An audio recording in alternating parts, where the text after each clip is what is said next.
What's good, everybody?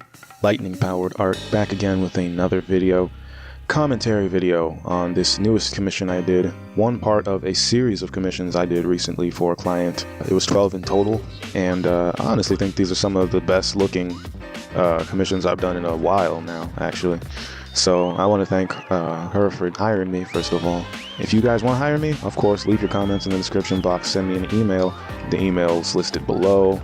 DM me, whatever the lingo is on whatever social media you see this video at. And also, I found this client, or she found me rather, through a new site called Twine FM, is where you can find people to collaborate and hire from all over the world. And I highly recommend this site. I've used it several times. I'm going to keep using it.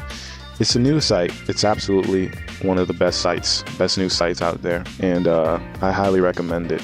So, like, share, subscribe to this channel. As always, use the code GODSON15 to save 15% off on all the merchandise in my merchandise shop via Tower Threads. So for this commission, we have here a fight between one of the main characters and another villain type of character called the Pirate King. And I don't want to give too much away about the story because there's a story here that the client actually created for all of these. But basically, we have a sword fight in this scene going on between Pirate King and the main character. And the Pirate King was originally conceived as kind of being Inigo Montoya type of pirate, but we didn't want to nail that look down exactly, so I ended up kind of just winging it. Like, I didn't even use a reference really for the face or any of the features. Kind of turned him into an anime type pretty boy. You know, kind of like what do they call those? Bishonen? Maybe Bishojo? That type of pretty boy. The one that, you know, not the male version, the female version of the mangas, like Sailor Moon-ish type of thing. But that was kind of the face that I ended up sticking with on that guy. But then I gave him clothes that resembled, you know, a kind of colonial era style pirate. But the character was unique that he had a lot of ribbons. And these were like things that he had collected from people he's defeated in battles and stuff like that. And so I had to incorporate those into his costume design as well. I gave him the standard-ish rapier sword, and I've never drawn that kind of sword either, but I kind of just winged it again. And after a while you do things like these, drawing anything isn't really hard at this point because you've already drawn pretty much every shape, every angle. And it's just a matter of, you know, combining all the stuff you've already drawn and put them in a different order, basically. And the inking technique I did here on the main character's clothing is something I just also winged. And I've never done it before or after, but I probably will start doing it. And I did it by basically just kind of taking random shapes and kind of using them to simulate light. So I guess her clothing might be like a silk texture, and you know, silk textures are highly reflective, so I figured I wanted to show that in a way where I didn't have to add so many lines. So I figured I could just use a solid black and just fill it in entirely except where the wrinkles would be, which would be highlighted by the negative space of the white in her skirt. And she's kind of got a Middle Eastern kind of Parisian influence to her clothing design as well. I had to look at references of like Assassin's Creed characters. A lot of this was improvisation. Sorry, I can't speak for some reason, but I had to improvise a lot of these details simply because I was on a deadline. It was a really tight deadline for this series of commissions. I had done 12. I was slightly behind the schedule simply because of all this technical and personal issues over here in my end. A lot of moving around, construction, and then like my computer not working after I upgraded it, so I had to reinstall Windows, and kind of threw me off. But you know, I managed to beat the deadlines. She loved all the art, and that's what's important. And for this pirate guy in the background, he's actually my favorite thing about this.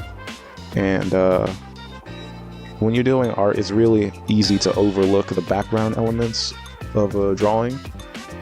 But if you start to kind of train yourself to enjoy the background stuff, it makes the foreground look that much better because you spend more time into it.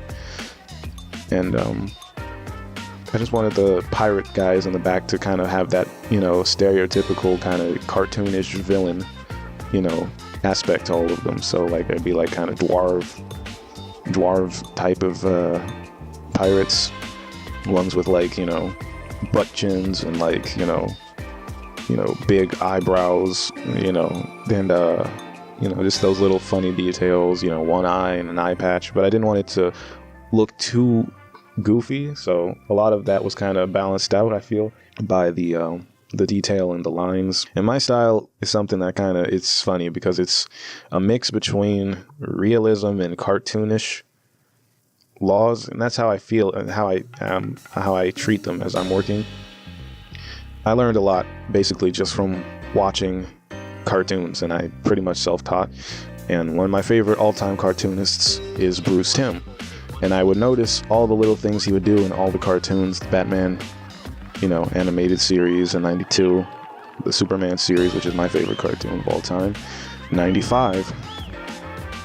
And he would use a lot of shorthanding. So he would maybe take a real person, for example, and just break down everything to a single line. So you'd have a line for the mouth, dots for the eyes, and that stuff I do to this day. But depending on what the clients are asking for, what kind of mood I want to give the whole scene, I'll put in more or less details. But those details kind of still follow the rules of cartoons, even though I'm drawing like in a comic booky style. And so you get this kind of weird balance of everything. Plus, anime, of course, has always had a huge influence in my art, my music, everything. So taking those tropes, I guess, from anime, combining them with the cartoonish animated, you know, techniques of like Bruce Timm or Warner Brothers, my own perspective on like, you know, how I see the world, all that combined, giving me this style that's kind of all of the above and neither at the same time. I think the influence I had for a lot of this scene might have come from like a pirate kind of story, like Treasure Planet, you know, the Disney movie. Super underrated movie, by the way. But yeah, a lot of it might have come from that subconsciously. It might have gotten an influence from the old Star Wars. Yeah, definitely Star Wars comics. Going far back as the 80s Star Wars run with Al Williamson. I took a lot of influence from Al Williamson, like just his layouts and, you know, the way he would illustrate fights. And then combining that with some of the newer comics, like, you know, Jander Sema's run on the Star Wars, like for Quinlan Vos. And, you know, probably most of you guys don't know what I'm talking about. This is for like the super nerdy Star Wars fans. But the way she would illustrate fights as well. So combining all of those things gave me this interesting layout. And it's not as hard as it might look. It was very simple.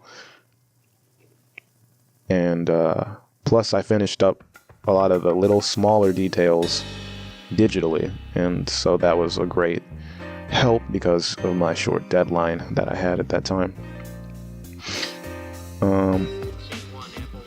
I had a reference, of course, because the client is an author herself, so she gave me the entire, you know, script of the story.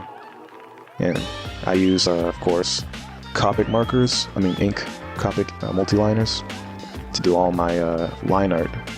I prefer these actually over Sakura Microns. I don't know, I just feel like the lines are a lot smoother. So that's pretty much it in a nutshell. Thanks for watching this commentary on this commission I did via Twine. Please check out Twine FM if you want to collaborate or hire somebody, might be me. And subscribe, like, comment, share this video for more. Peace.